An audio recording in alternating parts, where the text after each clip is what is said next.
Hello and welcome to the International Daily Roundup by People's Dispatch, where we bring you breaking news developments from across the world. On October 24th, after counting 99% of the votes, the Supreme Electoral Tribunal of Bolivia declared Evo Morales as the official winner of the presidential elections held in the country on October 20th. Morales, of the Movement Towards Socialism MAS, received 47.0% of the votes, with a lead of 10.56% over his nearest rival, Carlos Mesa of Citizen Community, a centre-right political coalition. Mesa secured 36.51% of the votes. According to Bolivian law, a candidate, in order to win in the first round, needs to get over 50% of the vote or over 40% with a lead of more than 10% over his nearest rival.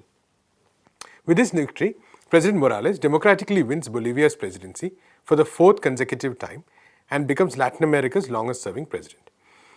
On his victory, Morales thanked the people of Bolivia for trusting in him and his project of transformation. The streets of Bolivia have been tense during the counting process, where at times it looked like a second round of polling would be necessary. Since October 21st, the Bolivian right wing has been mobilizing on the streets to reject the results of the elections and alleging that electoral fraud was committed. This is in blatant disregard of the votes from rural regions that supported the MAS and led to the shift in trends. In several cities across Bolivia, supporters of Mesa organized actions of violent sabotage against the local offices of the MAS, government buildings, and even physically attacked members of the party. The Organization of American States also hinted at irregularities, as did the top American diplomat in the region. In the aftermath of the Russia-Turkey agreement on the conflict in northeastern Syria on Tuesday, there's a lot of uncertainty over what happens in the coming months. NewsClick spoke to former Indian ambassador to Turkey, M.K. Bhadrakumar, on what is likely to happen in the region. Here is what he had to say.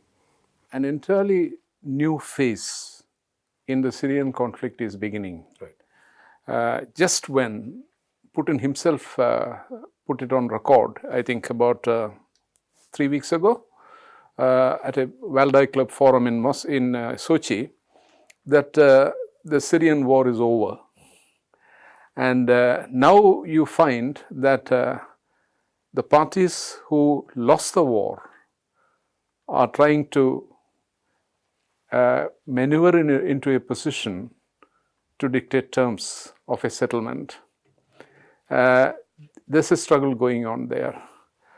Motives are very obscure.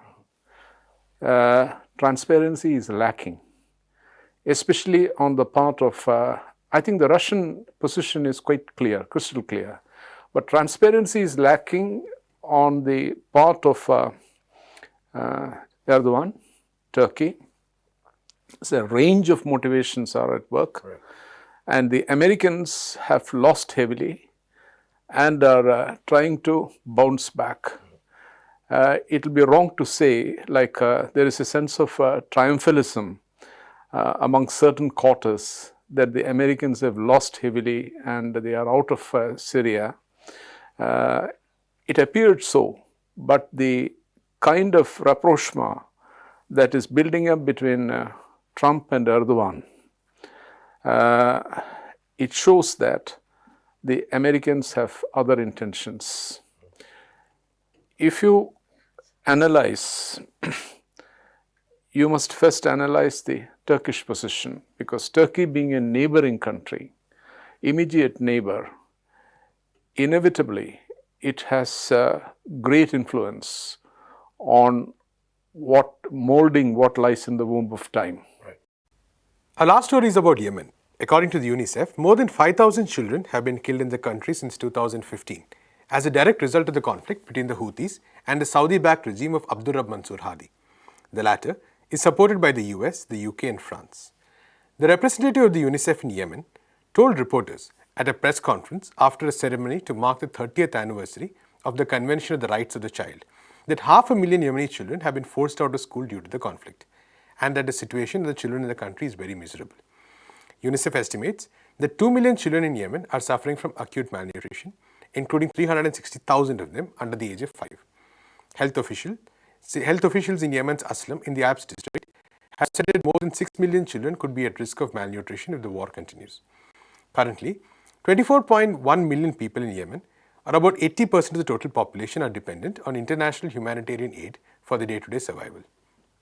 International charity organization Oxfam has warned that 15 million Yemenis are at risk of deadly diseases such as cholera if the water supplies are cut or affected due to airstrikes and bombings, which are mainly conducted by the Saudi-led alliance in the country. That's all we have for the International Daily Roundup.